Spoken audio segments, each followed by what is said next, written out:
Can you take her instead of me?" The boy's cracked voice trembled against the cruel September heat, echoing across Copper Creek's dusty street. His little sister clung to his sleeve, sobbing into a ragged doll, while the rancher towering above them said nothing. Ezra Blackthorn's shadow stretched long, his face unreadable, his silence heavier than any verdict. Around them, townsfolk froze, holding their breath as a child begged to trade his life for another's. In that moment, the frontier itself seemed to stop listening. Follow my story to the end, and don't forget leave a comment with the city you're watching from so I can see how far this story has traveled. The sun in Copper Creek did not forgive.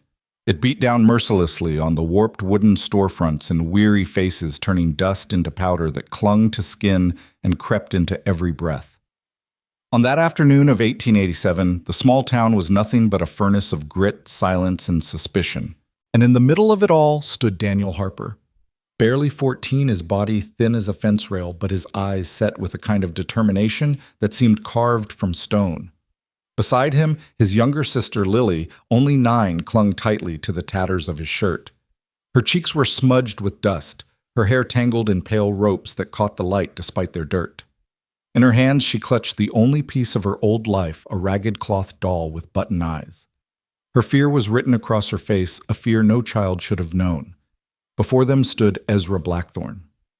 He was a rancher whose name traveled far beyond the borders of Copper Creek, whispered with both respect and unease. Standing tall in a weathered brown coat, his wide-brimmed hat casting shadows that concealed the lines of age and hardship etched across his face, he looked like a man built of oak and stone. His mustache bristled in the hot wind, his dark eyes fixed on Daniel with a stillness that made the boy's chest tighten. Daniel's voice cracked, but he forced it steady. "Please, sir, take her instead of me." A murmur rippled through the street. A woman paused at the well. A blacksmith stilled his hammer mid-swing. A wagon rolled slower as if the horses themselves sensed something grave. Ezra said nothing. Daniel's throat was parched, his hands trembling as he clutched Lily's shoulders. He swallowed hard. "The Morrison gang. They're coming for me," he said.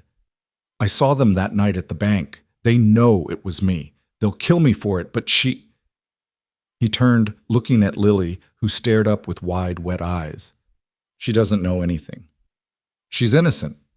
Lily gasped and shook her head, clinging tighter. "No, Danny, you promised Mama and Papa we'd stay together. Don't make me leave you." Her words cracked open something in him.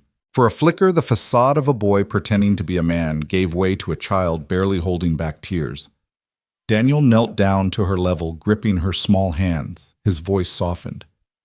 "Lily, sometimes we've got to make choices we don't want.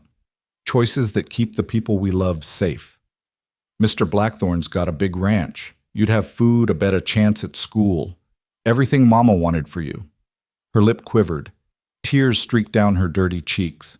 "But what about you?" Daniel forced a smile. "I'll figure something out. I'm tough." Remember, Ezra's hand hovered above his gun belt, fingers drumming idly against the leather as his gaze shifted between them. The silence stretched heavier with each passing second.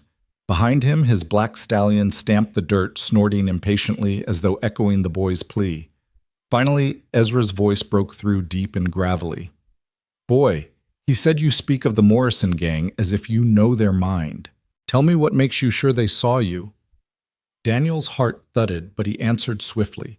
"I was hiding behind the barrels outside the general store. They came out of the bank with sacks of money. One of them tall scar down his cheek. His eyes met mine, just for a second. But he knew. I swear it, sir. He knew." Ezra studied him long, his expression unreadable. "And you'd sacrifice yourself for her. Your own flesh and blood." "Yes, sir." Daniel's voice cracked, but he didn't waver. "She's all I've got left." The rancher's silence returned. Dust swirled down the street, the sun lowering shadows stretching. Lily wept quietly into her doll. Daniel held his ground, waiting, his heart pounding so loudly he thought the town must hear it. Ezra exhaled slowly. Then, with the weight of a man accustomed to command, he spoke. "What if I told you? I might be willing to take both of you." The boy blinked, stunned. His mouth opened, then closed. Suspicion crept across his features. Both of us. But sir, I told you they're after me. If you take me too, you bring trouble to your ranch. They'll come looking. Ezra adjusted his hat eyes, narrowing just slightly. Let me worry about the Morrison gang. I've dealt with outlaws before. My ranch is not an easy place to breach. Hope flickered in Daniel's chest, but with it came fear. Nothing in his short life had come without a price. His gaze dropped to Lily, who was staring at Ezra with a mixture of awe and terror. Daniel whispered half to her, half to himself, "What if it's too good to be true?" Ezra leaned forward, voice low but steady. "It might be. Or it might be the only chance either of you get. But hear this, if you come with me, you're under my roof, my protection and my authority. You'll do what I say when I say it. No questions. Is that clear?" Daniel swallowed hard but nodded.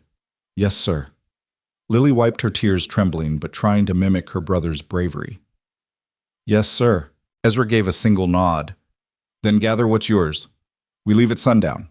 He mounted his stallion in one smooth motion, and rode toward the livery, his coat billowing like a shadow in the dying light. The townsfolk who had lingered now stirred again, whispers chasing after the horse's fading hoofbeats. Daniel and Lily stood alone in the dust, their decision made but their future uncertain. Daniel looked down at Lily, who hugged her doll tighter. "Do you really think the bad men will come for you?" she asked, voice trembling. He forced a brave smile, though doubt gnawed inside him. "I think we'll be safer with him than on the streets, and if the bad men don't come, at least we'll have a roof and food." She nodded slowly, leaning against him. For the first time in months, Daniel allowed a spark of hope to flicker within. But as the last rays of sun dipped behind the Rockies, he did not see the faint calculating glint in Ezra Blackthorn's eyes, as the rancher disappeared into the distance. The boy had begged for one life to be spared. Instead, both were about to be tested in ways they could not yet imagine. The hours between Ezra Blackthorn's promise and the wagon's arrival felt stretched and uncertain, as though the dusty town of Copper Creek itself held its breath. Daniel Harper clutched Lily's hand as they moved through the streets, gathering what little they owned. Their worldly possessions amounted to almost nothing: a worn knife that had belonged to their father, a small locket with their mother's picture, a second-hand blanket, and the battered doll Lily would not let go of. All of it fit into a burlap sack that sagged as though it carried years of hardship. The townsfolk watched them. Some offered sympathetic nods, others shook their heads. Daniel could feel the weight of their stares, the unspoken thought that the Blackthorn Ranch was no place for children, especially ones carrying trouble on their heels. A storekeeper muttered under his breath, "Poor kids don't know what they're getting into." Daniel pretended not to hear, but Lily caught it and squeezed his hand tighter. The sun sank low, staining the sky with streaks of crimson and gold. A wagon creaked up the main street, pulled by two sturdy bay horses. At the reins sat old Pete, a grizzled driver, whose tobacco-stained teeth flashed in a crooked grin when Ezra rode up beside him on his black stallion. Pete spat a stream into the dust and nodded toward the children. These the ones Boss Ezra only inclined his head. "Load up. We ride before full dark." Daniel lifted Lily onto the wagon bed first, then climbed in himself, settling them among sacks of grain and barrels of supplies. The wagon smelled of burlap and dried beans. Ezra rode beside them, silent, his profile etched against the fading sun. Daniel studied him, searching for cracks in the man's stone-hard expression, but found only shadows. The wagon lurched forward. Copper Creek receded behind them, its tired buildings and dusty streets swallowed by distance and twilight. Daniel exhaled slowly, the reality pressing in. This was it. There was no turning back. For a long while, the only sounds were the creak of the wagon, the clop of hooves, and Lily's soft breathing beside him. She clutched her doll wide-eyed at the passing hills. Finally, Daniel spoke. "Mr. Blackthorn." He began hesitant. "Why are you doing this? Why take us both? You don't even know us." Ezra didn't turn. His voice came low, almost swallowed by the hoofbeats. "I've got my reasons." That was all. "Nothing more." Daniel pressed. "But it doesn't make sense. We've got nothing to offer you, only trouble." Ezra's fingers drummed against his saddle horn. At last he said, "Work. That's what you offer. My ranch is big, too big for one man to run. Everyone pulls their weight, even children. It was blunt, but Daniel felt an odd sense of relief. Work he could understand. Work was fair, unlike the cruelty of hunger and cold streets. He nodded. I can work, sir. I'll do whatever you need, Lily piped up softly. I can help too. I can cook. Mama taught me. For the first time, Ezra's mouth twitched beneath his mustache. Not a smile exactly, but close. We'll see. The wagon rolled on. The landscape shifted, flat plains giving way to rolling hills. Pine trees appeared their dark shapes, whispering in the cooling wind. The air grew cleaner, sharper, carrying the scent of sage and distant rain. For the first time in months, Daniel felt the press of something other than fear-wonder. Look, Lily, he whispered, pointing at a herd of deer grazing near a stream. Their sleek forms lifted their heads as the wagon passed, ears twitching, then bent to drink again. Lily's mouth opened in awe. It's like one of Mama's stories, she breathed. The wagon stopped at a grove of aspens as night fell. Old Pete unhitched the horses while Ezra set about building a small fire. The flames painted the trunks gold, the leaves trembling like coins in the breeze. Pete handed them bowls of beans and hardtack. Daniel and Lily ate hungrily, grateful for food that was warm and plentiful. Ezra sat across the fire, his face flickering in the glow. For a long while he said nothing, simply watching them eat. Daniel shifted under the scrutiny. Finally Ezra spoke, his tone steady. Tell me about your parents. The question struck like a stone in Daniel's chest. He glanced at Lily, whose eyes filled instantly. He cleared his throat. They died last spring. Cholera. Ezra nodded once as though he had expected it. How long have you been on your own since then? We moved from town to town, worked odd jobs when folks would take us, slept wherever we could when they wouldn't. Ezra's eyes darkened, shadows moving across his face. And you've kept her alive through all that. Daniel stiffened. She's all I've got. I'd do anything for her. The rancher's gaze lingered on him, unreadable. Then he said, We'll see what that means. Beside Daniel, Lily yawned, curling against his shoulder. He wrapped the blanket around her thin frame, listening to her breathing slow. She was asleep within moments, her doll tucked against her chest. Daniel remained awake long after staring into the flames. Across the fire, Ezra still sat upright, silent and watchful, as though guarding them or judging them. Daniel could not tell which. When dawn came, the world was silver with frost. The grass sparkled beneath the first rays of sun. Pete hitched the horses, and the journey continued. As the wagon climbed higher into the foothills, Daniel's exhaustion faded into awe. The valley stretched before them, endless and wild, with mountains rising like stone sentinels against the horizon. By noon, they crested a ridge. Ezra reined in his horse, lifting a hand. There, he said. Daniel followed his gaze, and his breath caught. Below lay a vast valley, green and sprawling. A river wound like a silver ribbon through its heart. Herds of cattle dotted the plains, their shapes moving slow and steady. And nestled against cottonwoods by the river stood a cluster of buildings, barns, corrals, bunkhouses, and at the center a two-story ranch house with a wide porch. Ezra's voice carried a rare note of pride. Welcome to Blackthorn Ranch. Daniel stared speechless. After months of alleyways and hunger, the sight seemed unreal, like stepping into a dream too fragile to trust. Beside him, Lily whispered, It's so big. Ezra nodded.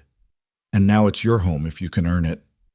Daniel tightened his grip on the burlap sack. Hope swelled in his chest, tangled with fear. He looked at Lily, whose eyes shone brighter than he had seen in months. But even as the wagon descended into the valley, he couldn't shake one thought. Nothing this good had ever come without a cost. They rolled off the ridge and into the valley, like slipping from one life into another.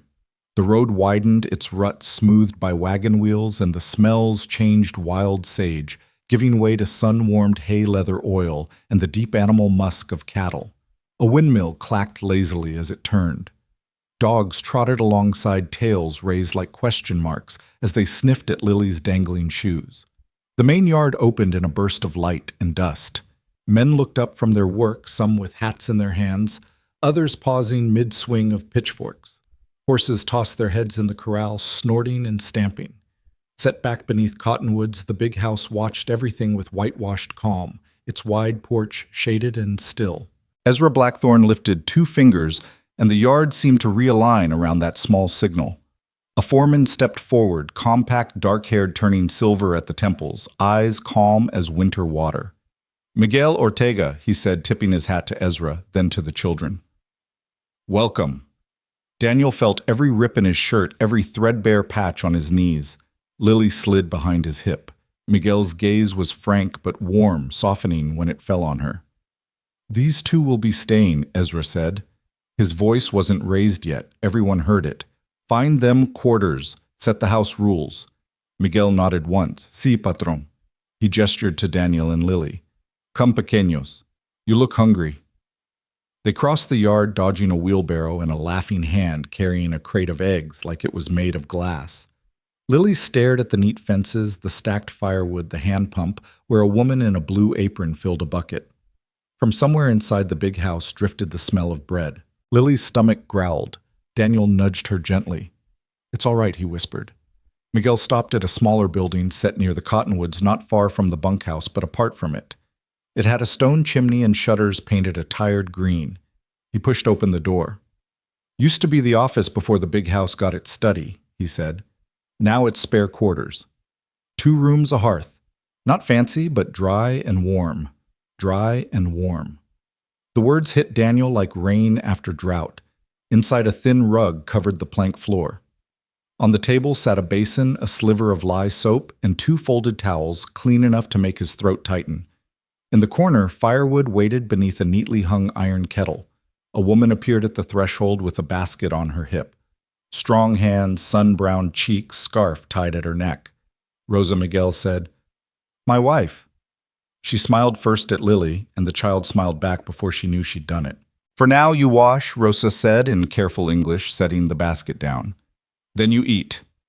Inside lay a loaf of crusty bread, 2 apples, a wedge of cheese wrapped in cloth, and a jar of milk still beaded from the spring house. Lily's eyes went wide. "Is it all for us?"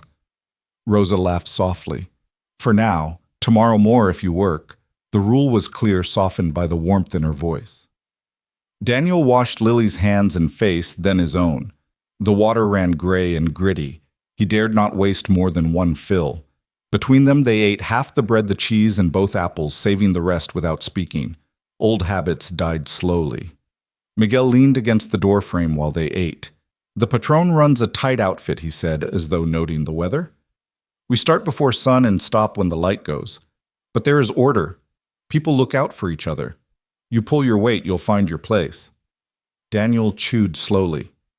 "What if we don't know how?" Miguel's mouth tilted. "Then you learn." His gaze flicked to Lily. "You mañana you come with me and Rosa to the kitchen. We show you how to help. Simple things first. Wash, peel, stir." Lily nodded earnestly, chin high with sudden pride that made Daniel's chest ache. Footsteps sounded outside. Ezra's shadow filled the doorway before he did. He looked at the unmade beds, the half-eaten food, the dust drying on the basin's rim. He took it all in like a man tallying inventory, thorough, not unkind. "You'll be woken by the bell," he said. "Daniel, you'll be with Miguel at first light. Fences need mending on the north pasture. After that, we'll see." "Lily, you mind Rosa. This is a working ranch, not a charity house." "Yes, sir," Daniel said quickly, and Lily echoed him, small and solemn. Ezra's gaze held on Daniel a heartbeat longer. "You said you'd do whatever it takes. We'll test that." When he was gone, the room felt both larger and somehow emptier. Daniel set down the bread, aware of the tremor in his hands. Lily noticed and tucked her small fingers into his palm. "Is he angry, Danny?" "I don't think so," Daniel murmured. "I think he's just how he is." He tried a smile. "And I think he means it about work." That evening, Rosa led them to supper. The long table outside the cookhouse glowed under lantern light. Men ate hungrily, passing tin plates, speaking in Spanish and English. Rosa smoothed Lily's hair, then nudged her forward. "These are Daniel and Lily," she announced. "They are family for now, family for now." The phrase rang like a far bell. Old Pete sat nearby, grinning like his face had been made for it. "Knew you two would make it," he said, sliding a plate their way. The food was plain but rich beef stew, heavy with carrots, bread sliced tomatoes from a garden patch. Daniel ate until his stomach ached, ashamed of how quickly his hand went back for more. Nobody said a word about it. Across the table, a young ranch hand muttered, "Bringing in kids now. That what we do with the boss's money." Miguel's gaze cut across the table like a thrown rope. The boy Jeremiah, someone called him, looked down fast. Daniel burned with shame, but Lily pressed her shoulder against his, as if to say she had heard too and didn't care. After supper, Rosa walked them back to their quarters. "Sleep," she said, touching Lily's hair. "Morning comes quick here." In bed, Lily whispered in the dark, "Do you think he'll really keep us?" Daniel lay awake long after she slept, listening to the ranch settle the soft lowing of cattle, the distant bark of a coy dog, the sigh of wood as doors shut. He thought of the scar-faced outlaw, of Ezra's measured eyes, of Rosa's hands, and the clean towels, and the taste of bread when you weren't saving every crumb for tomorrow. He thought of the cost he could not yet name. At first light, a bell rang a polished tone that slipped under doors and into dreams. Daniel jolted upright. Lily sat too hair-wild, blinking.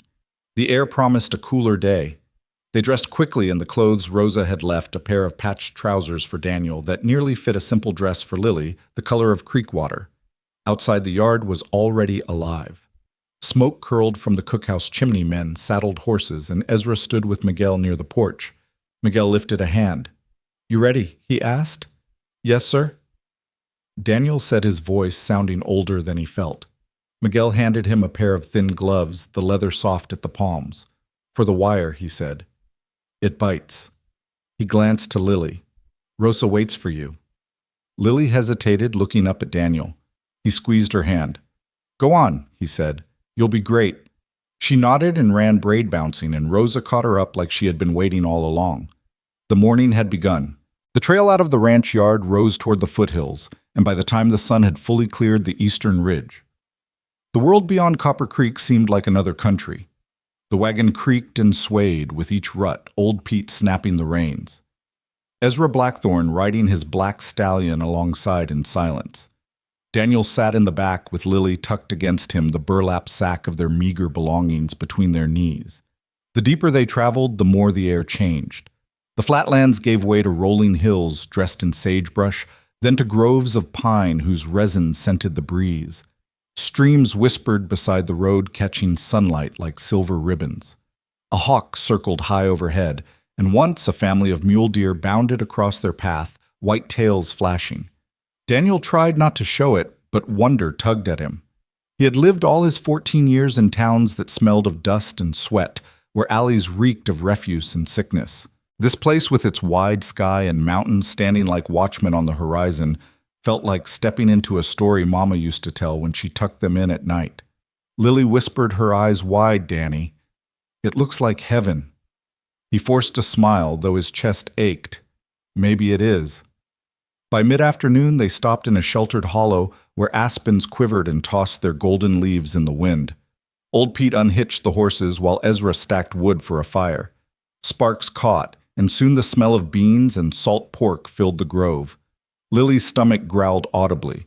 Rosa, had she been there, would have laughed. Daniel only patted her arm, urging patience. They ate from tin bowls. Lily cradled hers like a treasure, sipping slowly to make it last. Daniel shoveled the food in his hunger gnawing, too fierce to pretend otherwise. He felt Ezra's gaze on him steady and silent, but when he dared look up, the rancher's eyes were unreadable as ever. The fire snapped. Daniel set his empty bowl down and finally asked what had gnawed at him since Copper Creek. "Mr. Blackthorne." He set his voice careful. "Why did you take us both?" "I told you the Morrison gang wants me. It'll bring trouble." Ezra didn't answer at once. He leaned back on his saddle, rolled beside the fire, one boot stretched toward the flames. "Boy," he said finally, "you carry yourself like a man ready to trade his life for his sister's. That tells me more than your words. I took you because of that. The rest, we'll see." Daniel frowned. "But you don't know us. We could be lying. We could be trouble." Ezra's mustache twitched. "You are trouble. Any child without a roof is trouble.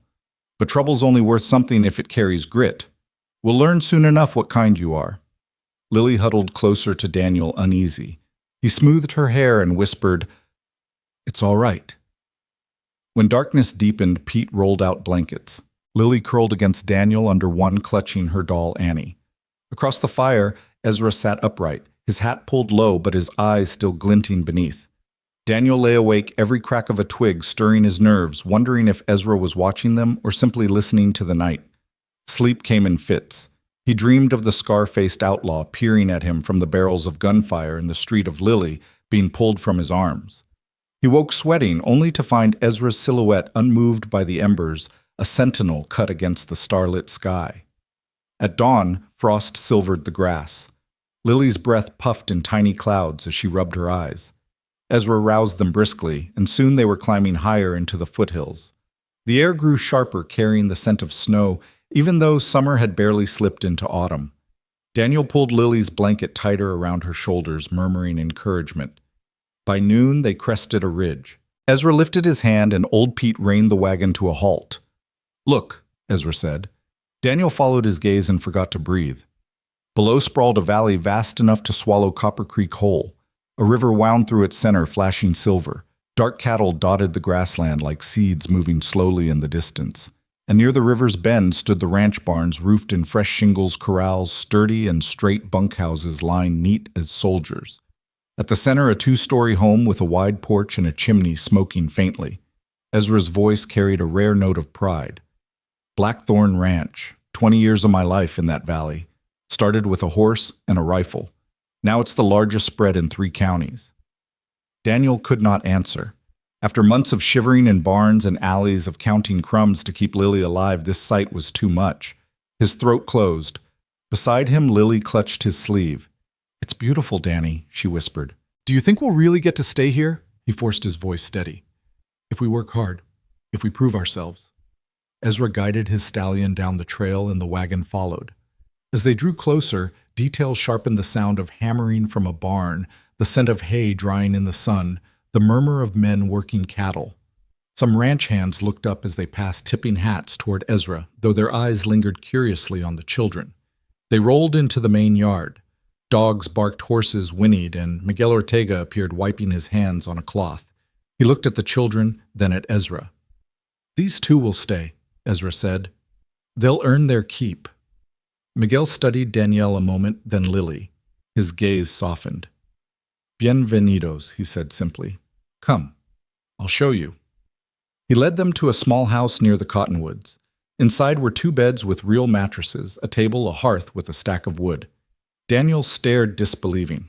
Lily ran a hand across the quilt, her mouth round in awe. "Rosa will bring food," Miguel said. "You'll need strength. Tomorrow, work begins." Ezra's voice followed like a shadow. "Remember what I told you, my roof, my rules. No questions."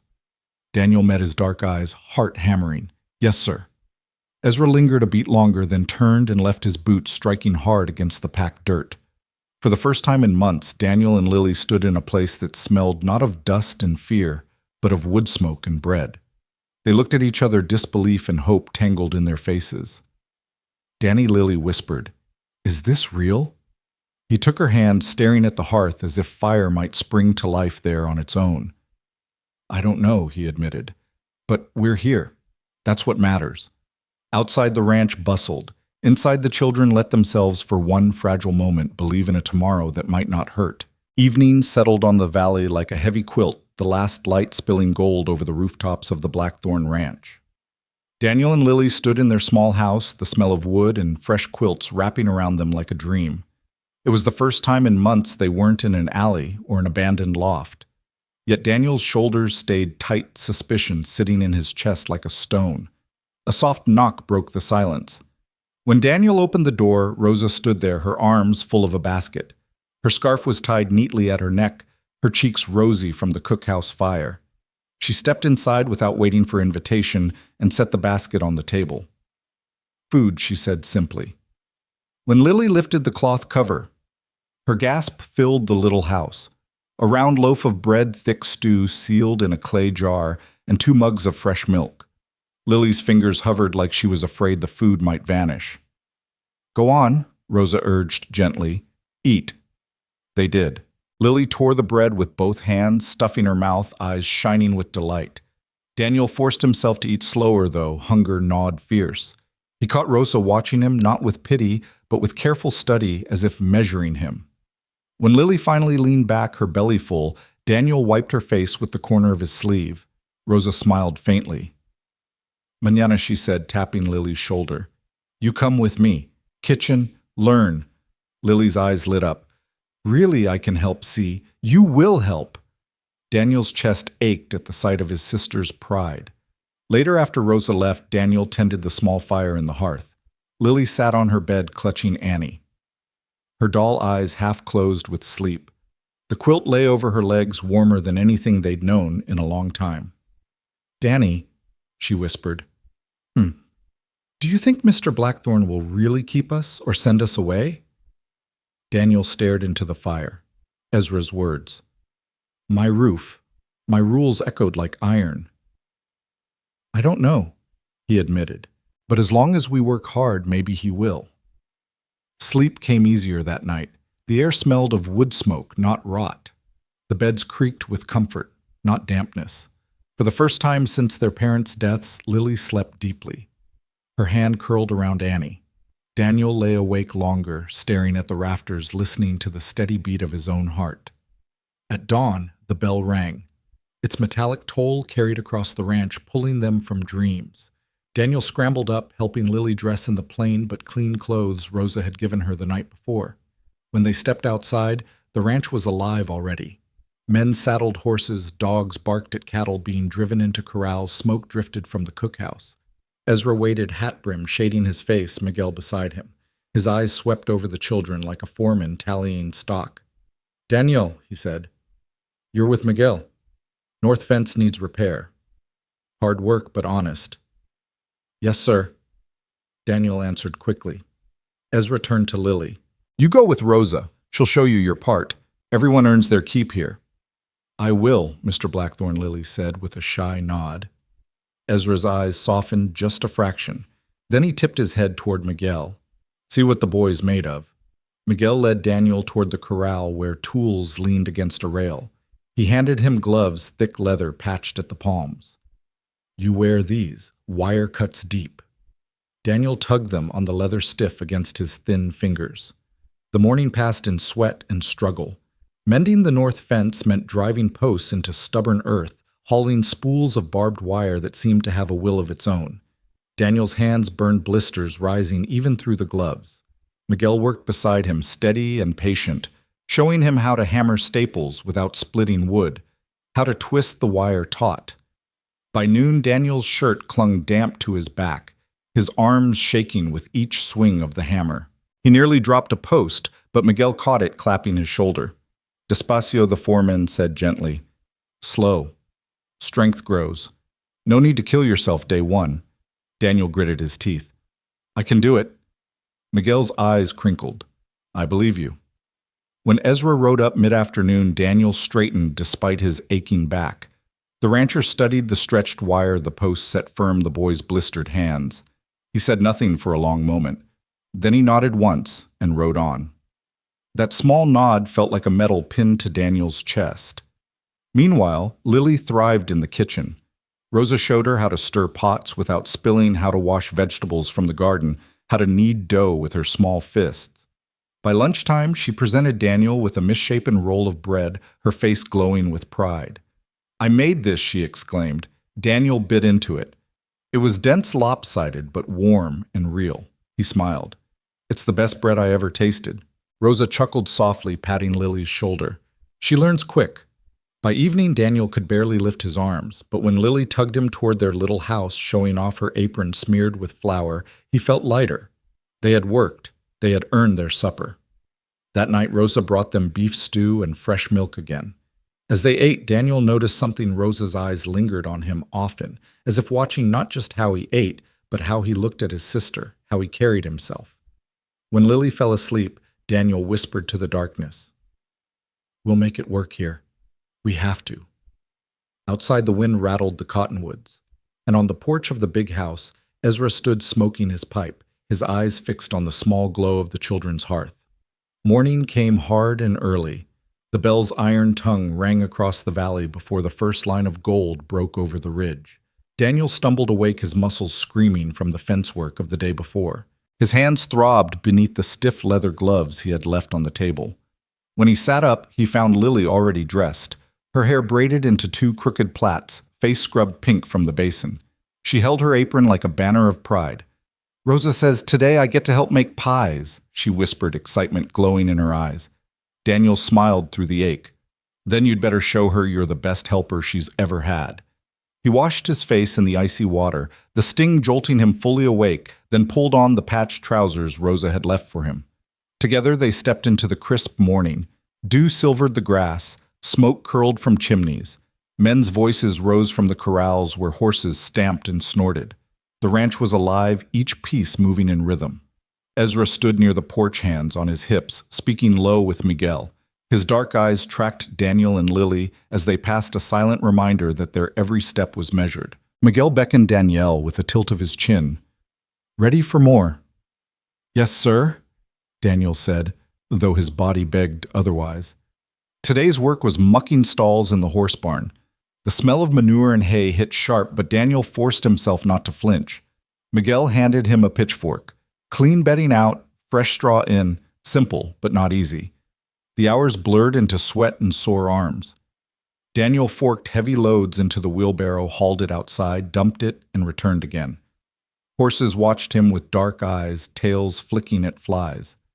When he paused too long, Miguel's voice reminded him gently, "Despacio, muchacho." Steady, not rushed. Work's a river, not a race. By midday, Daniel's shoulders burned, his back bowed. But when Miguel clapped him on the shoulder and said, "Bueno, you work like a man, not a boy," Daniel felt a flicker of pride warm the exhaustion. Lunch was stew and bread in the cookhouse yard. Daniel carried his bowl carefully, searching for Lily. He found her at Rosa's side, flour smudged across her cheeks, her hands sticky with dough. She held up a small pie crust, lopsided, but intact, her smile wide. "Danny, look what I made," he laughed, the sound rusty from disuse. "That's real fine, Lily." Rosa shook her head with fond amusement. "She learns rapido. By winter she make bread better than me." Daniel sat beside his sister, and for a moment the ache in his muscles faded. She was safe, fed, even laughing. That alone made every blister worth it. After the meal, Daniel returned to the barn. Miguel put him to work oiling tack, showing him how to rub saddle leather until it shone. Ezra passed by once, silent as always. His gaze lingered on Daniel's raw hands, then shifted to Lily, across the yard, giggling at something Rosa had said. He nodded slightly, almost imperceptibly, before walking on. That evening, as lanterns flickered to life, Daniel sat with Lily outside their little house. The stars stretched endless overhead, the air sharp with pine. Lily leaned against him, her voice dreamy. "Danny, I think I like it here. It feels like a real home." He wrapped an arm around her shoulders, heart twisting. "It does. But don't forget what Mr. Blackthorne said. We have to earn it." She yawned. "Then we will." When she slept, Daniel remained awake, staring at the lights of the big house across the yard. Ezra stood on the porch, arms folded, a dark figure against the lamplight. Their eyes met across the distance. Ezra raised his pipe to his lips, then turned away. Daniel shivered, though the night wasn't cold. He couldn't tell if the rancher was watching as a guardian or as a judge waiting to render his verdict. The morning began with shouts and the high-pitched squeal of a horse in distress. Daniel had just finished pitching straw into the last stall when Miguel's voice cut through the barn. "Muchacho." To the corral rapido, Daniel dropped the fork and ran his boots skidding over packed dirt.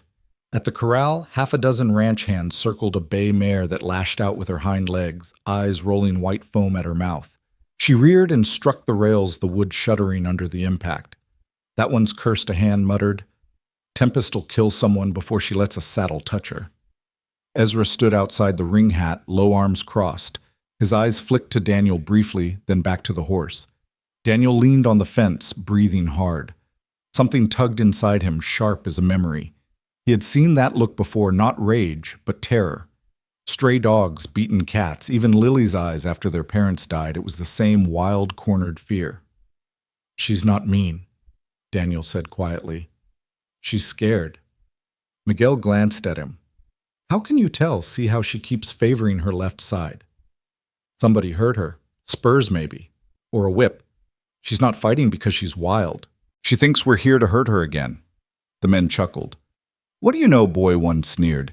You've mucked a few stalls and now you're a horse doctor. But Ezra's voice cut across the mockery. Let him try. The laughter died. All eyes turned to Daniel. His heart thudded in his chest. Go on. Ezra said, his tone flat but commanding. If you think you see something the rest of us don't, show me. Daniel hesitated. The mare snorted, pawing the dirt ears pinned back. She was bigger than any horse he had ever touched. If she struck, she could crush him. But Lily's face flashed in his mind, her trust, her belief that he could protect her. He squared his shoulders, swung a leg over the fence, and dropped into the corral.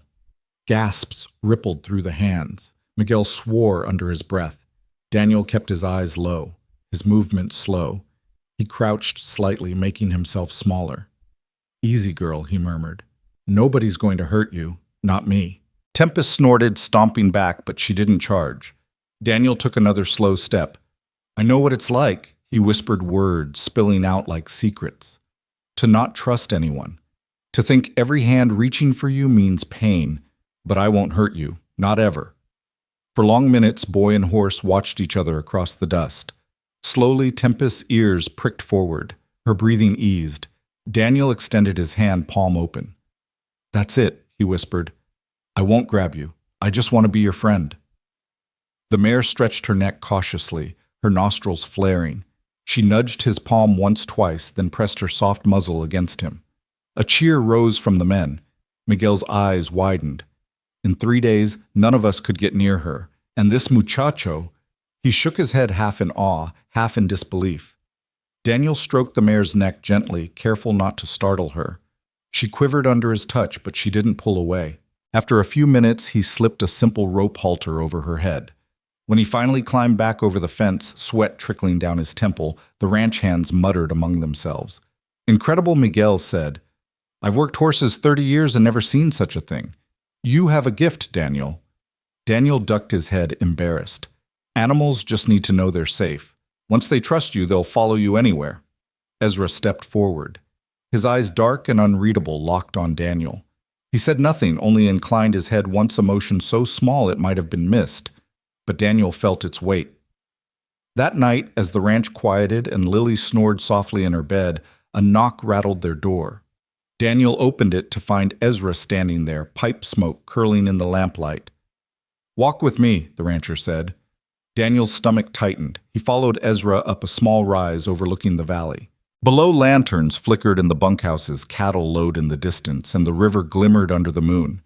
Ezra stood with his hands clasped behind his back, staring at the land he owned. I hear you worked wonders with Tempest today, he said finally. Yes, sir, Daniel murmured. She's not a bad horse. Just scared. Ezra turned his head, his gaze sharp. And how did you know that Daniel hesitated? Because I know what it's like. For the first time, Ezra's mouth twitched in what might have been approval. Then his voice hardened. Tell me something, boy. If it came down to it, your life or your sister's, which would you save? Daniel's heart pounded. He stared at the rancher, stunned by the question. Her, he said finally without hesitation. Always her, even if it meant your death. Yes. Ezra studied him in silence, then nodded once. Good. Daniel frowned. Why do you ask me that? Ezra's eyes gleamed in the moonlight. Because I need to know what kind of boy you really are. The night air on the rise was cool, crisp with pine and the faint iron tang of the river winding far below. Daniel shifted uneasily under Ezra Blackthorn's gaze. The man's questions pressed harder than any work Miguel had set him to. You answered without hesitation, Ezra said at last, his voice gravelly. That tells me more than a week of watching you haul posts and muck stalls. Daniel swallowed. His palms were clammy despite the cold. I don't see how it matters, sir. Lily's all I have. Of course I'd protect her. Ezra's dark eyes narrowed slightly as though testing the shape of his words. And if protecting her meant doing something you knew was wrong, something against the law, against your conscience, would you still do it? Daniel hesitated this time, but only a moment. If it kept her safe, yes, I'd do anything. Anything. The rancher studied him in silence, pipe smoke curling upward like a slow-moving ghost. Finally, Ezra nodded as if the boy had confirmed something long suspected. That's what I needed to hear. Daniel's chest tightened. Why Ezra turned toward the valley silhouetted against the moonlit expanse of his land? Because loyalty is rarer than gold out here. Men will work for pay. Women will cook for coin, but few will put another's life above their own. That's the kind of person I need near me. Daniel frowned. Need near you for what Ezra's answer was a long moment coming. We'll see. The silence stretched. Crickets sang in the grass. Down at the ranch, a dog barked once, then quieted. Daniel cleared his throat uneasy. Mr. Blackthorn, why did you take us in? Really? Ezra's head tilted slightly. I already told you, work. My ranch is too big for idle hands, but you could have hired grown men, stronger, faster. You chose us instead. The rancher's mustache twitched. You ask too many questions for a boy. Daniel's jaw set. Maybe, but you didn't answer. For the first time, Ezra looked directly at him, a sharp glint in his eyes. Because I wanted to see what you'd do when pressed, whether you'd break or stand firm. Now I know. Daniel's heart pounded. He wanted to push further, but something in Ezra's gaze warned him off. The man was a wall of stone revealing only what he chose. They walked back to the small house in silence. At the door, Ezra paused. Remember what you said tonight, boy. Words like that carry weight, and one day you'll be held to them. Daniel nodded mutely, throat dry.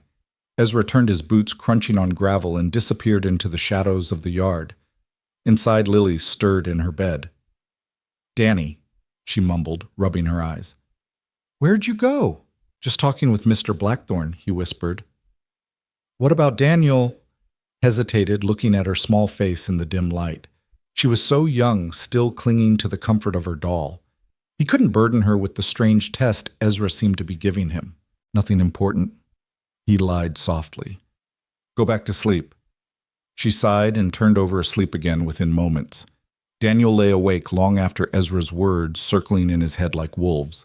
The next days followed the rhythm of ranch life. Dawn to dusk, there was no shortage of work. Daniel learned to mend gates, haul feed, and scrape mud from hooves. His hands toughened, his muscles hardened. Miguel offered quiet instruction, never scolding, only correcting with a steady patience. Lily bloomed under Rosa's care. She learned to stir soups without spilling, to pluck chickens clean, to tend a garden row with small but determined hands. Her laughter returned light, unguarded. Daniel caught it once when she ran across the yard with flour dusting her hair. For a moment he almost forgot the weight of Ezra's questions. Almost. Because Ezra never stopped watching. He passed by the corral silent, his eyes flicking to Daniel's work, then moving on. At supper, his gaze lingered on how Daniel spoke to Lily, how he served her first before taking his portion.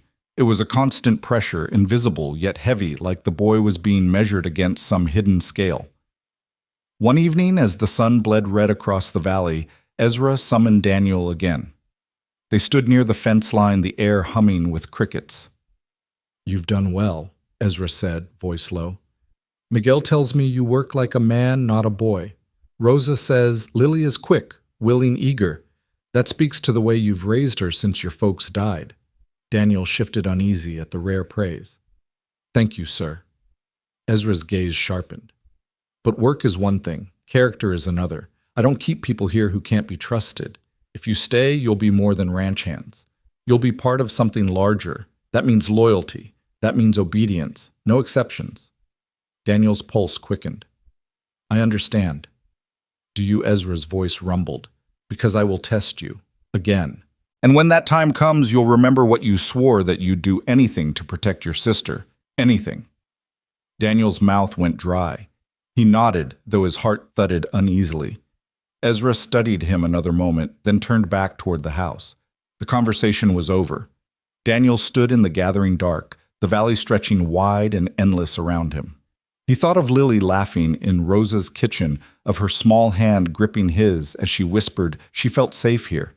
and he thought of Ezra's words heavy as iron chains. I will test you again.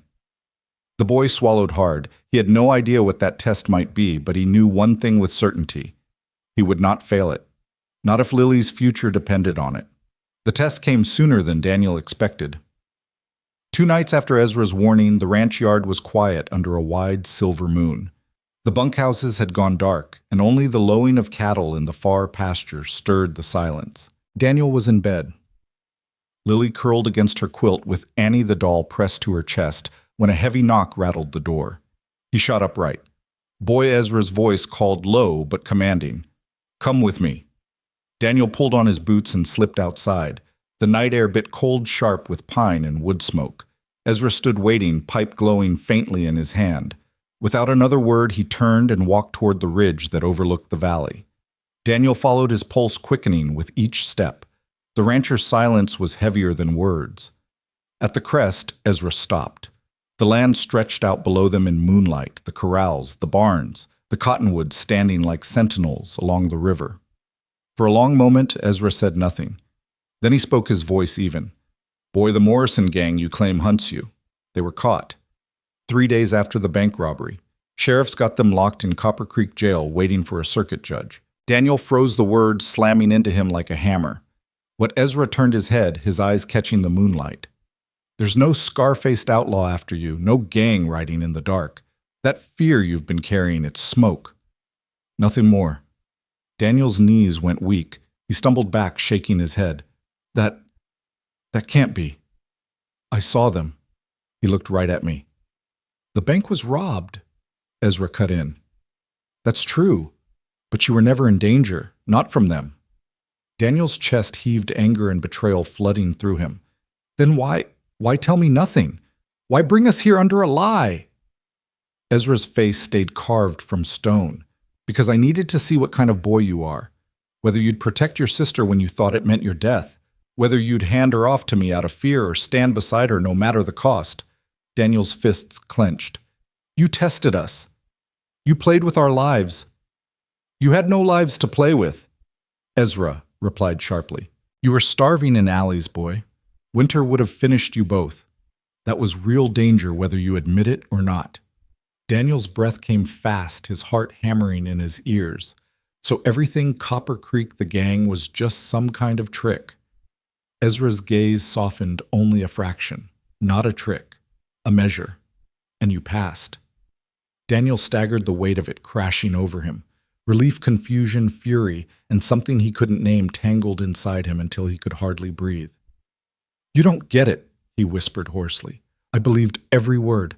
I thought Lily's life was at stake. I was ready to. His voice broke. And all along it was nothing. Ezra placed a hand on his shoulder, heavy, firm. It was everything, boy. Because you showed me who you are when the fire's hottest. You showed me you'd die for her. That's what I needed to know. Daniel jerked away, trembling. He wanted to scream, to curse, to strike at the man who had twisted his fear into some cruel lesson. But Ezra's eyes, steady and dark, held him frozen.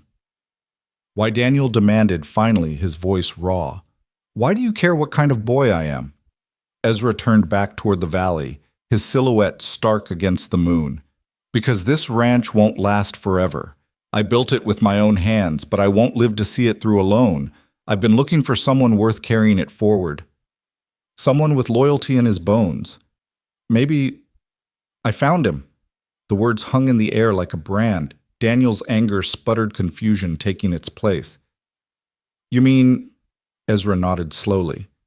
I mean, I needed to know if you and your sister were worth more than mouths to feed. Now I know. And if you'll stay, you'll not just work here. You'll belong. Daniel's breath shuddered. The fury inside him dulled, but distrust remained sharp. He thought of Lily safe and smiling in Rosa's kitchen, her small hands kneading dough, her laughter ringing light. She deserved this place, this safety. But could he trust the man who had spun lies to test him? He looked at Ezra, the rancher's face carved by loss, by years of wind and sun, and something heavier than both. For the first time, Daniel glimpsed not just the hard man everyone feared, but the hollow beneath. Why us? Daniel whispered. Ezra's voice came quiet, almost pained. Because I've lost before. A wife. A son. Same cholera that took your parents. Since then, I've been alone.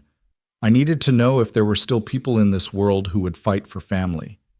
You and your sister. You showed me. The anger in Daniel loosened, though it didn't fade.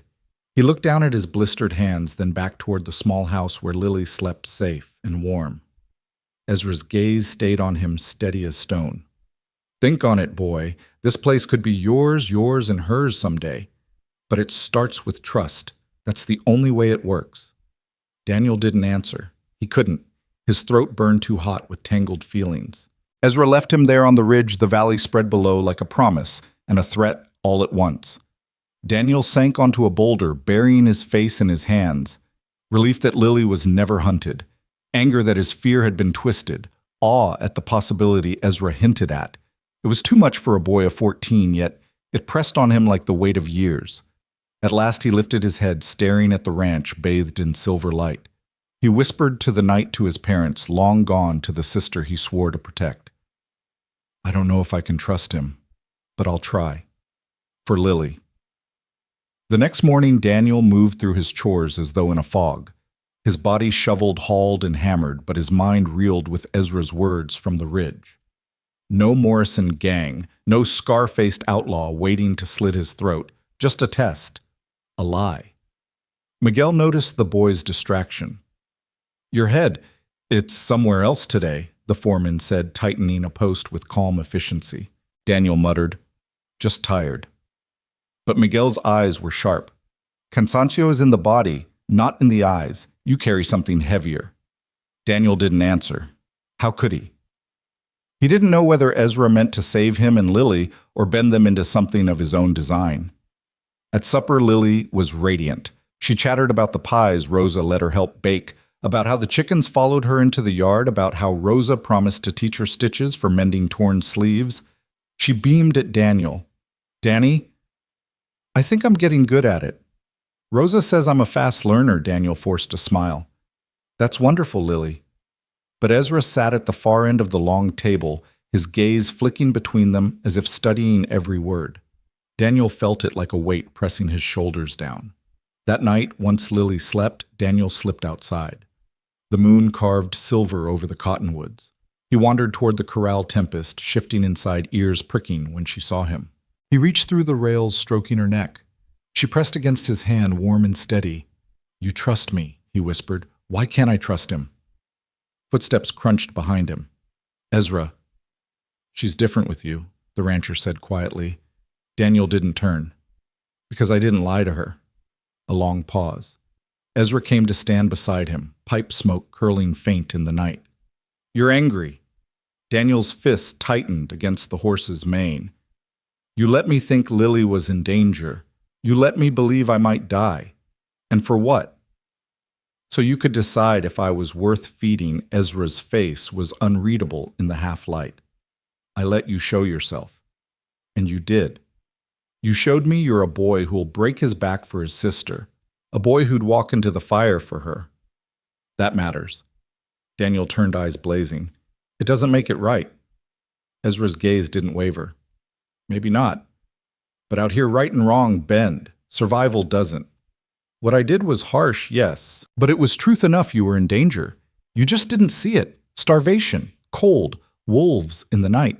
You'd have buried that little girl before Christmas if I hadn't stepped in. Daniel's breath caught. The raw certainty in Ezra's tone rang like a bell. I don't need you to forgive me, Ezra said, but I need you to understand. I don't waste time on those who won't stand. You stood. The boy's anger cracked but didn't fade. He thought of Lily asleep under a quilt, cheeks flushed from real food. He thought of the bitter nights huddled in alleyways, her small body trembling beside him. Ezra wasn't wrong. They might not have survived another winter. Daniel's voice came rough. And if I had failed your test, if I had given up, Ezra drew on his pipe, eyes dark as coal. Then I'd have given you coin, sent you west with the supply wagon. You'd have made your own way. Or not. But I wouldn't have wasted this place on you. The bluntness stung. Yet beneath it, Daniel heard something else, the weight of loss. the emptiness of a man who had built an empire but had no one to trust with it. Ezra turned, smoke trailing behind him. Think on this, boy. You don't have to like my ways, but you'll see they keep you alive. He left Daniel with Tempest, who pressed her muzzle against his shoulder. Daniel leaned into her warmth, fighting the storm inside him. Days passed. Work filled the hours, but doubt filled the nights. Lily grew happier by the day, flour dusting her apron, laughter returning like spring water. She began calling Ezra Papa Eli when she thought Daniel wasn't listening. And Ezra, gruff, stern Ezra, never corrected her. Daniel watched it all with a heart split in two. One evening, Miguel found him repairing a gate.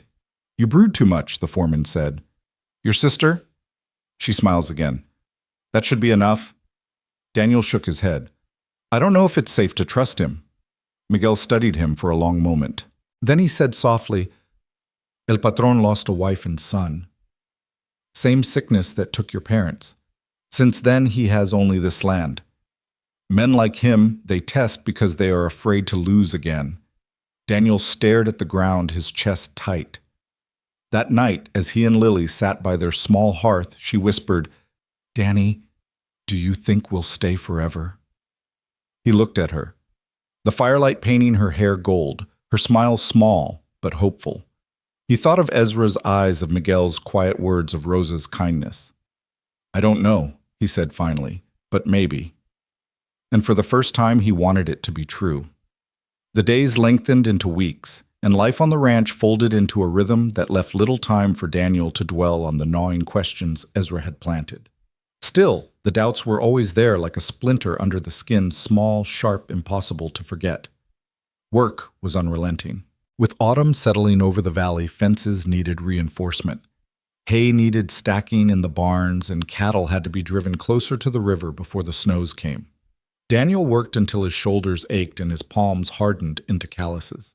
He moved from mucking stalls to hauling sacks of feed to repairing wagon wheels under Miguel's patient guidance. Strong back, quick hands. Miguel observed one morning as Daniel straightened from hammering an iron shoe into a mule's hoof. You learn fast.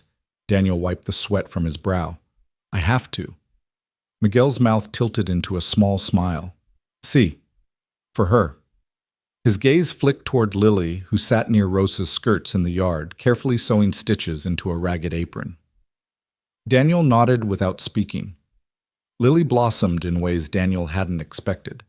Her cheeks filled out, no longer hollow with hunger. She carried herself with a brightness he hadn't seen since before their parents' deaths. In the kitchen, Rosa praised her quick hands. In the garden, she sang softly to herself while pulling weeds.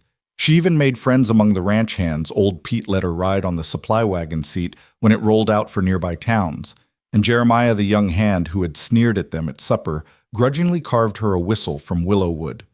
But Daniel noticed things Lily did not. Rosa sometimes studied him with the same measured gaze as Ezra, though hers was softer shaded with something like concern. And Ezra always. Ezra watched from the porch, his dark eyes steady, his presence looming even when silent. One evening after supper, Daniel walked past the bunkhouse and overheard whispers. Strange, isn't it? One hand muttered. Boss takes in orphans, spends food and work teaching them. Another snorted. He's building heirs. Man's got no blood left. Needs someone to leave all this to. Daniel froze his breath, catching. He crept away before they could see him, but the words gnawed at him. Heirs. Was that why Ezra had brought them here, to shape them into replacements for the family he had lost? That night, Daniel sat outside their little house staring at the stars. Lily leaned against him, humming a tune Mama used to sing. It feels like we belong here, she whispered. Daniel's chest tightened. Do you really? Yes. Her voice was sure. Rosa says I'm getting good in the kitchen, and Miguel told me I remind him of his little girl back in Mexico.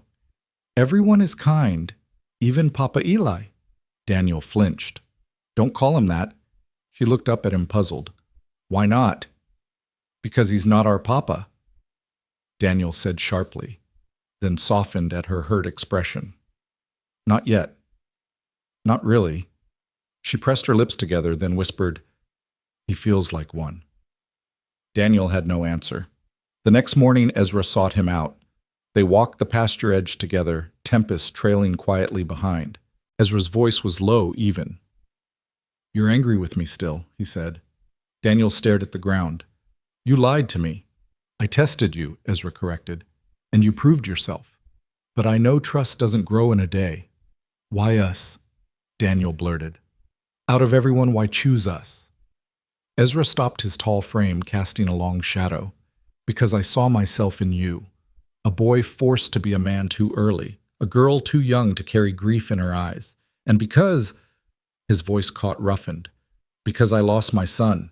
Same sickness that took your folks. I buried him on that hill yonder. Since then, this ranch has been full of cattle and men, but empty of family."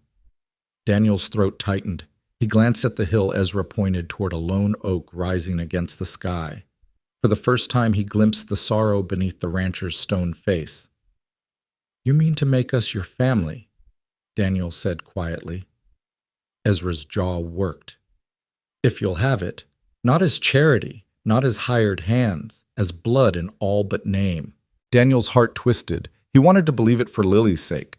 She was happy here, safer, healthier, brighter. But the lie Ezra had spun at the beginning still stung. He looked up at the rancher. "I don't know if I can trust you." Ezra's eyes softened just slightly. "Then give it time. Trust is built, not given. Prove yourself to me, and I'll prove myself to you. That's the bargain." Daniel nodded reluctantly, the words sticking like burrs in his chest. That evening, Lily danced barefoot in the yard, laughing as Rosa clapped a rhythm. The sound floated into the twilight light and unguarded. Daniel watched her, the memory of cold nights and empty stomachs burning against the sight of her joy. He whispered to himself, "If this is what it takes, I'll endure it. For her." But in the dark corner of the porch, Ezra stood silently watching with eyes that promised more tests yet to come. Autumn deepened into crisp mornings and evenings scented with wood smoke. Frost jeweled the grass at dawn, melting into streams that glittered down the valley. For Daniel and Lily, the week settled into routine, a rhythm they had never known on the streets. Daniel worked from first bell to last light. He drove cattle-hauled hay and learned to mend harness leather until his fingers were stained with oil. Miguel was patient, sometimes gruff, but always steady, guiding him like a second father might. Daniel grew stronger, the hollowness in his cheeks filling out his shoulders, squaring with labor. Lily thrived in Rosa's kitchen. She learned to knead bread until her small fists ached to stir stews without scorching them, to clean hens with a speed that impressed even the older women who sometimes helped. Her laughter spilled into the yard when Rosa teased her in Spanish, and soon Lily echoed the words back, her tongue clumsy but eager. Daniel watched her with both pride and unease. She was happier than he had ever seen her, but her heart was opening quickly, too quickly, he feared, to Ezra. It began with small things. Ezra passed through the kitchen one evening and set a hand briefly on Lily's hair. She beamed up at him like the sun had come through the door. Another night, when she spilled flour across the table and began to cry, Ezra simply handed her a cloth. "Clean it up," he said firmly, but not unkindly. She did, smiling through the tears. Then came the day she tried the new name. "Papa Eli," she chirped, showing him a pie she and Rosa had baked. Ezra froze. For a heartbeat, the whole kitchen seemed to still. Rosa looked at him sharply, as if testing his response. Daniel's stomach clenched. Ezra studied Lily's bright face, then gave the faintest nod. "Good work," he said. Lily squealed with delight, throwing her arms around his waist. Daniel turned away, his chest burning. That night, Lily crawled into her quilt and whispered to Daniel, "He feels like a real papa." "Don't you think?" Daniel clenched his jaw. "He's not. Not yet." She frowned. "Why not?" "Because he lied to us," Daniel said bitterly. "Don't you remember the Morrison gang? He let me believe you were in danger." Lily hugged Annie tight. "But we are safe now. We have a home. Isn't that what matters?" Daniel had no answer. The next morning, Ezra sent Daniel with Miguel and 2 hands to round up stray cattle near the far ridge. The work was brutal, scrambling over rocky gullies, shouting until his throat was raw, tugging ropes against stubborn steers. Yet Daniel felt alive in it, like each muscle was hardening into something real. Miguel clapped him on the back when the herd was finally driven into the lower pasture. You're built for this life, muchacho, the foreman said. Strong, stubborn, loyal, same as the patron. Daniel stiffened. I'm not like him. Miguel smiled faintly. Not yet, but you could be. That evening, Ezra called him to the porch. They sat in silence, the lantern between them, throwing long shadows. You don't like that your sister calls me Papa Eli, Ezra said. Daniel's jaw tightened. She's too young to understand. She understands enough, Ezra countered. She knows safety when she feels it, knows strength when she sees it. He leaned forward, his eyes dark and steady. You should learn from her. Daniel bristled. She trusts too easily. That's dangerous. Ezra's mouth tightened beneath his mustache. Or maybe it's brave. Maybe she sees what you're too stubborn to admit, that this ranch could be your salvation. Daniel's fists clenched on his knees. You still lied to me.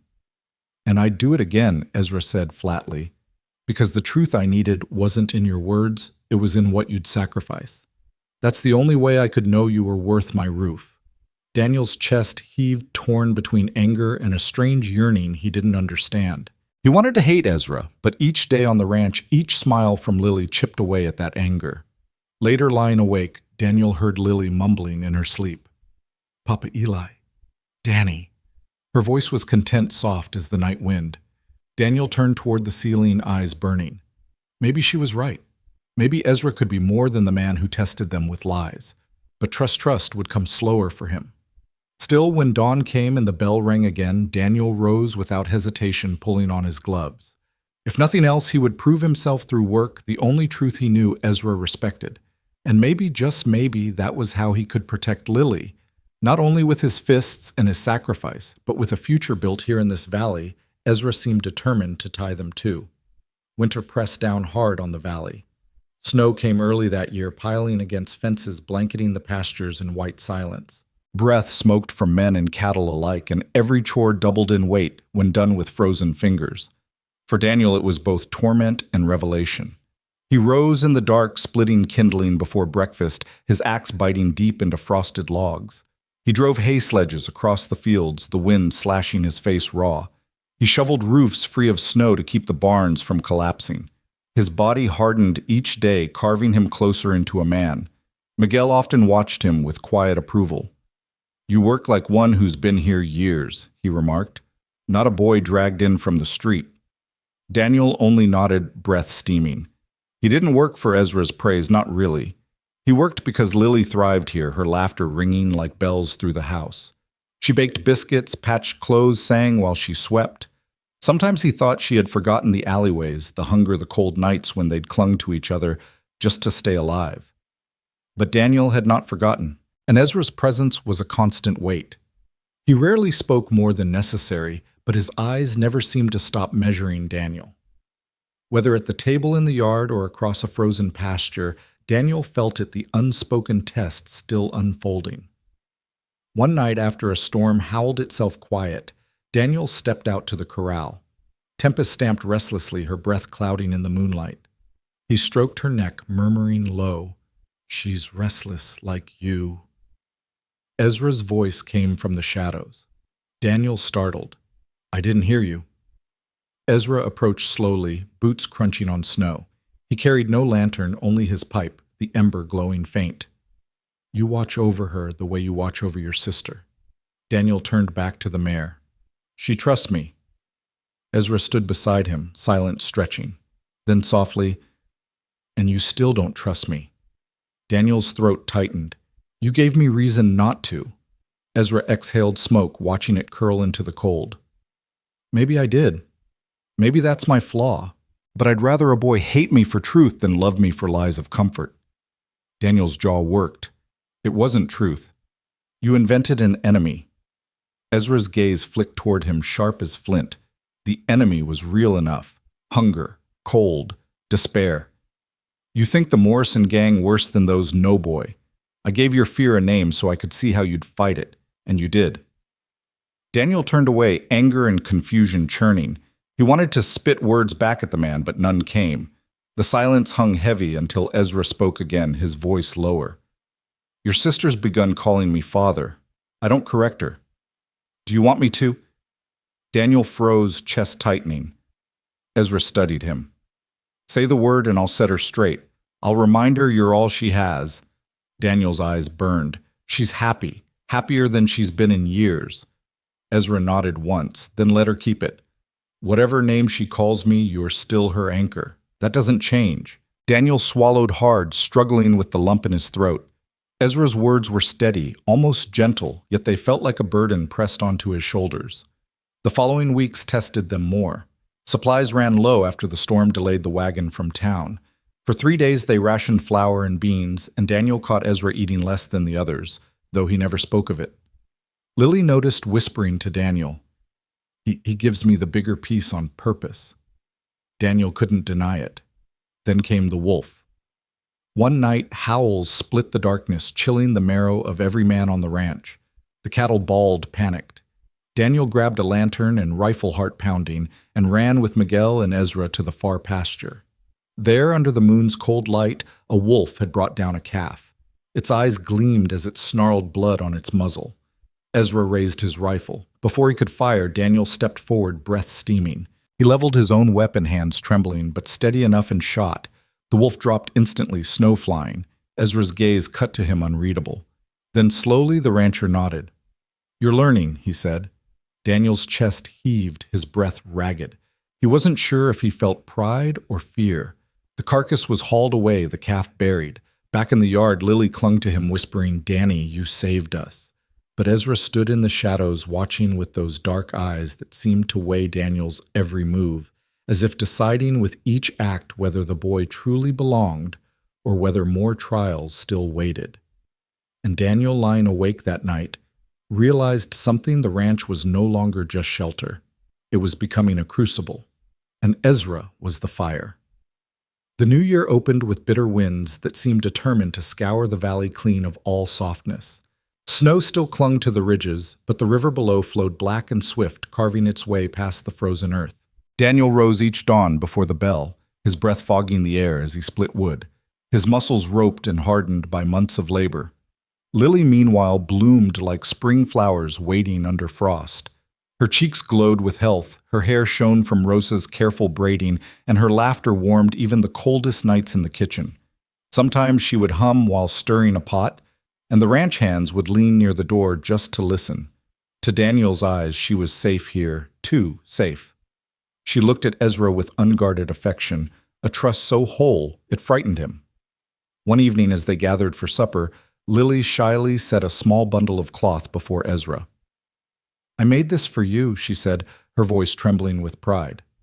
Ezra unfolded it slowly, a scarf clumsily knit its stitches, uneven but earnest. He held it in his large hands, eyes unreadable. Then, without a word, he wrapped it around his neck. Fits fine, he murmured. Lily beamed, cheeks pink, while Rosa clapped her hands in delight. Daniel sat rigid at the table, torn between gratitude and unease. That night, when Lily curled beside him in their small room, she whispered, He's like a father, Danny. Can't you feel it? Daniel stared at the ceiling beams.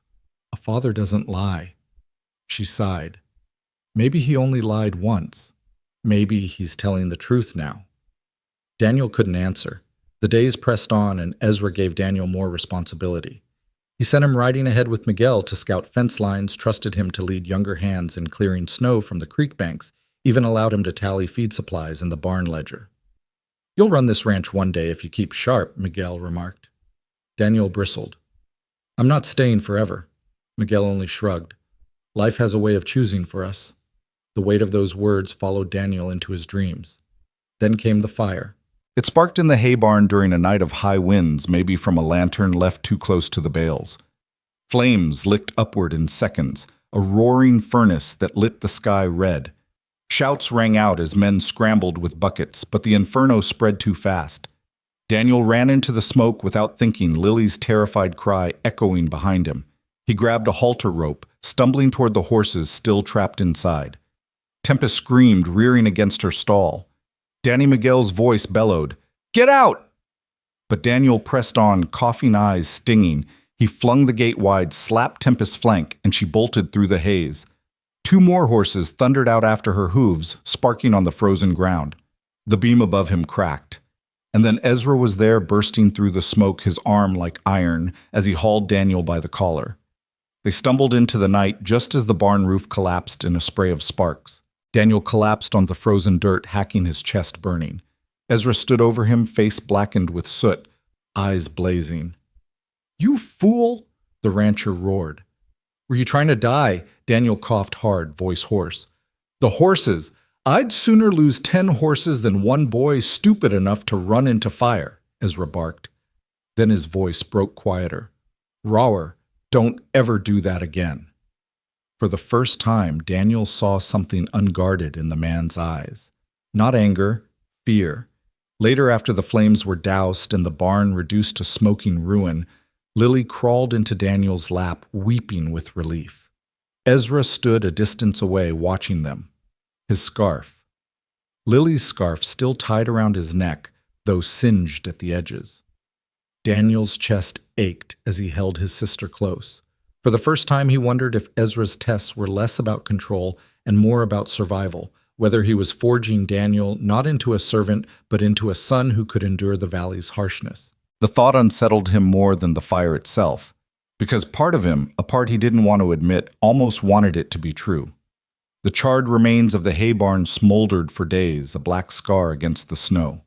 Men worked to clear rubble, piling ruined timbers into carts, while Ezra stood silent and grim, his eyes tracing every ember as though measuring what had been lost. Daniel worked beside Miguel, his hands blistered from hauling his chest still sore from smoke, but he said nothing about the fire, about Ezra dragging him out, about the words that had cracked the man's steady voice. Lily, on the other hand, spoke freely. She clung to Ezra's sleeve the next morning, her eyes wide.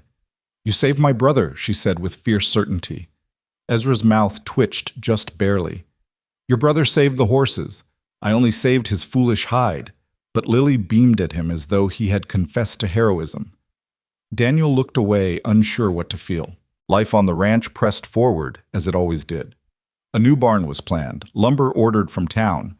Daniel helped with the rebuilding, learning to drive nails straight and true under Miguel's watchful eye. Each swing of the hammer strengthened him each day of labor, deepening the strange bond he both resented and depended on. Ezra gave him more trust. He sent Daniel with 2 men to sell hides in town, handed him the ledger to tally expenses, even asked his opinion once on where to drive a new fence line. "You've got an eye for land," Ezra said one evening, studying Daniel across the porch lantern glow. "That matters more than muscle." Daniel stiffened the praise twisting inside him. "I'm just doing what I'm told." Ezra puffed his pipe smoke, curling into the cold. That's what separates a boy from a man, knowing when to obey and when to think for himself. The words lingered long after Ezra walked away.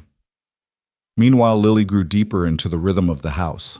She stitched curtains with rosa-red psalms in the lamplight and sometimes fell asleep at the kitchen table, her small head resting against her arms. Rosa would tuck a quilt around her shoulders, murmuring, "Nina, you belong here." Daniel overheard it once and felt a pang so sharp it nearly doubled him. Belong. Did they? Or were they only guests in Ezra Blackthorn's world surviving at his mercy? That question deepened when a stranger rode into the yard one afternoon. A rider with a scarred cheek and a sneer too practiced to be friendly. He dismounted, slow eyes scanning the buildings with a hunger. Daniel recognized one he had seen in alleys and men ready to steal, or worse. "Looking for a girl," the stranger drawled. "Heard she was taken in here." Ezra stepped onto the porch, his frame filling the doorway. "You heard wrong." The man spat. "She's small, dark hair, would have been with a scrawny boy." His gaze flicked to Daniel and Lily, who stood frozen by the corral. "There they are." Daniel's stomach dropped.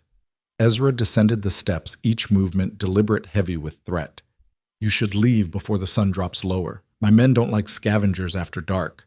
The stranger's eyes narrowed. For a heartbeat, Daniel thought he might draw his gun. But something in Ezra's gaze made him hesitate. He swung onto his horse, sneering. "This ain't over." He rode out the dust of his horse's hooves trailing across the pale sky. Lily clung to Daniel, whispering, "Danny, he knew us." Daniel's chest heaved. "I know." Ezra's shadow fell over them. Inside, he ordered. His tone brooked no argument. That night, Daniel lay awake staring at the rafters. Ezra had turned the man away without firing a shot, but his words had carried a weight Daniel couldn't shake. Whoever that writer was, he knew pieces of their past, and if one man could find them, others might too. Ezra sat long on the porch pipe ember glowing red against the black. Daniel saw him through the window, silent, watchful. Not just a rancher, not just a judge, a sentinel. And Daniel realized with both fear and relief that whatever bound them to this place had only tightened. The valley was no longer just a refuge. It was a battlefield waiting to happen. The stranger's visit left a shadow over the ranch. Even after the man rode off, Lily trembled for days, clinging close to Rosa in the kitchen and refusing to let Daniel out of her sight. Daniel himself grew restless, every creak of the barn and distant bark of coyotes setting his nerves on edge. Ezra, however, moved with a grim calm, as if he had expected this reckoning all along. He doubled the night patrols, armed his hands more heavily, and spent long hours on the porch, smoking in silence. Daniel finally confronted him one morning, fists clenched at his sides. "You knew someone would come." Ezra didn't look up from the harness he was oiling. "Men like that always come when there's weakness to feed on." Daniel's voice cracked. "We weren't weak, we were surviving." Ezra's gaze lifted sharp as steel. "Surviving isn't the same as living. Out there you were prey. Here you'll learn to be something more." Daniel's jaw worked, torn between anger and a strange recognition that the man might be right. But he hated that Ezra always had the last word. The tension only deepened when 2 weeks later tracks were found near the northern fence line. Boot prints, not belonging to any hand on the ranch. Miguel reported it grimly. "They're watching us." Ezra ordered the children kept inside. He armed Daniel with a short rifle, handing it to him without ceremony. "You're old enough. Guard your sister." Daniel's palms sweated as he gripped the weapon. "What if I can't?" Ezra cut him off, voice low. "Then you'll die standing, but you won't fail." It was not comfort, but it was command. Daniel swallowed hard and nodded. Nights became heavy with silence. Lily slept fitfully, whispering in her dreams. Daniel sat by the window rifle across his lap, staring at the black tree line beyond the pasture. He felt older than his years, wearied by dread. Then came the attack. It happened just before dawn when frost still crusted the earth. A shot rang out, cracking through the stillness. Men shouted. Horses screamed. Daniel bolted upright, dragging Lily from her bed. Rosa herded them toward the cellar, but before they could descend, Ezra strode in rifle in hand, eyes blazing. "Stay with me," he barked. Gunfire rattled outside, echoing off the barn walls. The stranger with the scar had returned, and he hadn't come alone. Shadows moved against the paling horizon, 5, maybe 6 men, their muzzles flaring. Ezra shoved Daniel toward the door. "You're with me. Lily stays." Daniel's stomach turned to ice. "No, you want to prove you're more than prey. Now's the time." Ezra's voice was like iron. Daniel's hand shook as he clutched his rifle, but he followed. They spilled into the yard where Miguel and the others were already firing from behind water troughs and fence posts. Bullets cracked against wood splinters flying. Ezra crouched low, returning fire with steady precision. Daniel dropped beside him, heart hammering, ears ringing. He sighted down the barrel, finger trembling, and squeezed. A figure cried out, stumbling back into the snow. Daniel's breath caught. He had hit someone. Ezra's hand clapped briefly against his shoulder, a wordless acknowledgement, before the man turned back to the fight. The battle raged until the sun cleared the ridge. At last the attackers retreated, dragging their wounded with them, the scarred man shouting curses that promised return. Smoke hung in the cold air. The ranch yard was pocked with bullet holes, fences splintered, a shed ablaze. One ranch hand lay still, blood staining the snow. Daniel's rifle slipped from his hands. His chest heaved, his body shaking with both horror and strange exhilaration. He had stood and fought. Ezra turned to him, his face grave but steady. "Now you understand. This land takes blood.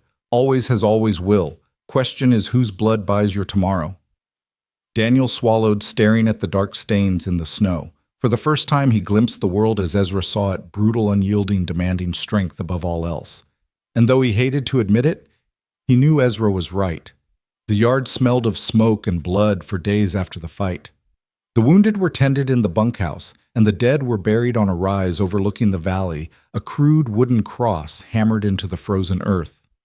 Lily cried through the service, clutching Daniel's hand while Ezra stood silent, hat in hand, his face carved into something harder than stone.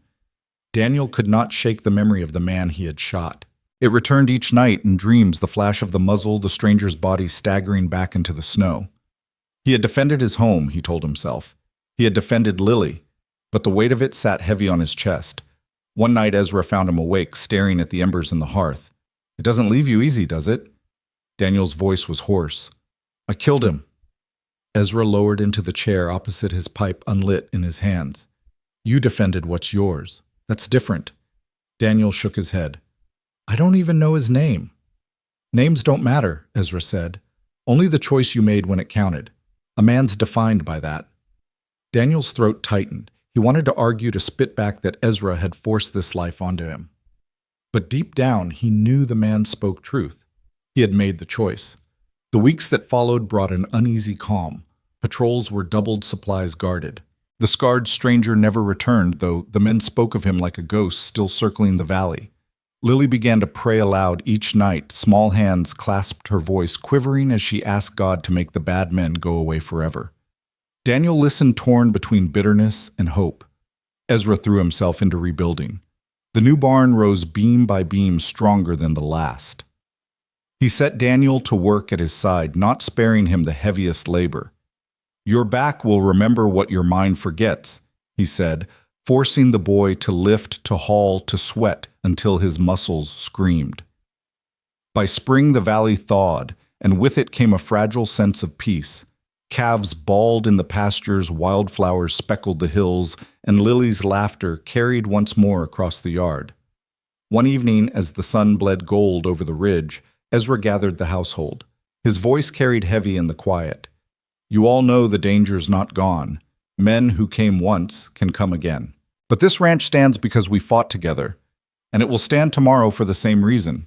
His gaze lingered on Daniel, steady measuring. The boy proved himself. He fought, he bled, he stayed. That makes him one of us. The hands murmured their agreement. Miguel clapped Daniel's back. Even Rosa's eyes brimmed as she whispered, "Familia." Daniel's heart pounded. Part of him swelled with pride, another recoiled. He wanted to shout that he hadn't chosen this, that Ezra had forced his hand since the night he'd taken them in. But when Lily tugged his sleeve, whispering, "We belong here, Danny," he felt his resistance crumbling. Later, when the others drifted to their beds, Daniel lingered on the porch. Ezra stood beside him, pipe smoke curling into the warm night. "You hate me still?" Ezra asked, not unkindly. Daniel's jaw clenched. "I don't know." Ezra nodded, as though satisfied with honesty. "Hate's not the opposite of belonging.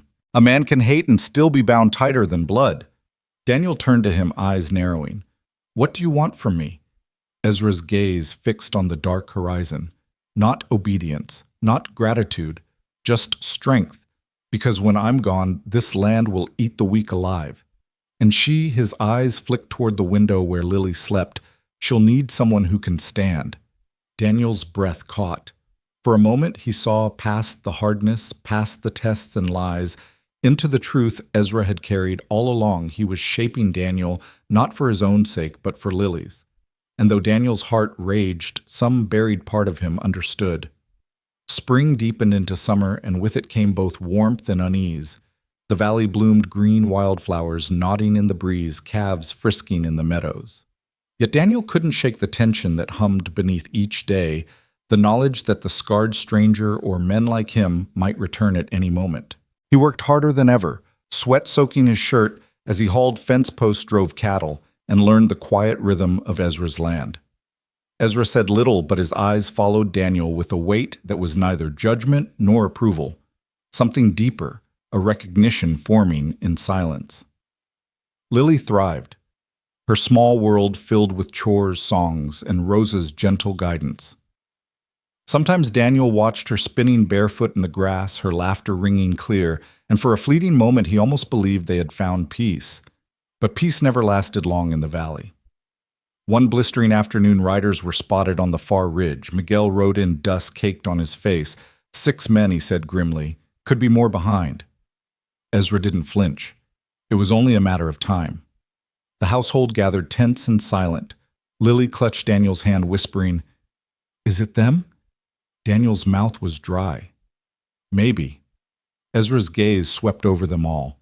This ranch holds. It holds because we stand. But this time the boy decides. All eyes turned to Daniel. He stiffened, heat rising in his chest.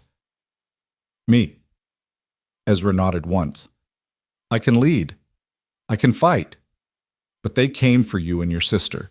If you choose to run, we'll cover you. If you choose to stand, we'll stand with you. Say the word."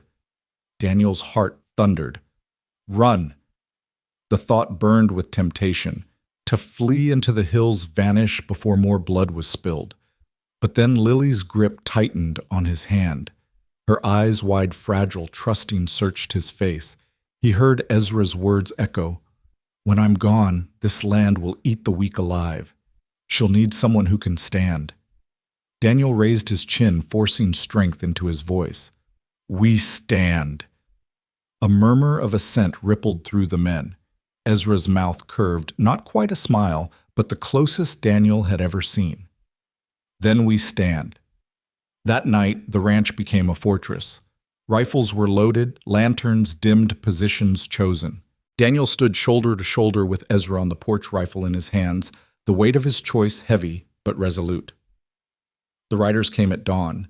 6 shadows against the rising sun, led by the scarred man, his sneer as sharp as the edge of a knife. "Give me the girl," he shouted across the yard. "And the boy, if you care to keep breathing." Ezra didn't answer. He only glanced at Daniel. Daniel stepped forward, voice shaking but strong.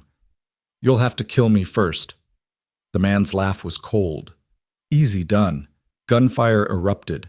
The battle was fierce, brutal smoke and thunder shattering the morning. Men fell, blood darkened the dust, but the ranch hands fought with the desperation of men defending home. Daniel fired until his shoulder bruised, until his ears rang, until he could no longer tell if the pounding in his chest was fear or fury. When the dust cleared, the riders lay scattered, defeated. The scarred man crawled in the dirt, blood streaming from his side. Daniel stood over him, rifle shaking in his grip. Ezra's voice cut through the silence. "Your choice, boy." Daniel's finger hovered on the trigger. For one burning second, he saw Lily's face, heard her prayers whispered in the night. Slowly, he lowered the rifle. "Go," he said through clenched teeth. "And if you ever come back, I won't miss." The man spat, cursed, then dragged himself to his horse and fled into the horizon. Silence fell heavy over the ranch yard. Daniel's chest heaved, his whole body trembling, but he had stood. He had chosen. Ezra laid a hand on his shoulder, steady and firm. "Now you're more than prey." Daniel met his eyes, and for the first time he didn't see just a captor or a judge or even a rancher. He saw a man who had carved him into something stronger, something unbreakable. And though he would never say it aloud, part of him was grateful. Lily ran to him, throwing her arms around his waist. "We're safe, Danny," she whispered. For now, Daniel thought. But as he held her tight rifle still warm in his hand, he knew one thing with certainty. Whatever the valley demanded, he would be ready to pay it. Because he had chosen to stand. Your thoughts will help us create meaningful stories. And if you want to hear more powerful healing stories like this, don't forget to subscribe to the channel, click the bell icon so you don't miss any new episodes. And most importantly, share this video with people who need a little hope today. Thank you so much for your time. We hear you. We listen to you. And we are honored to tell these stories for you.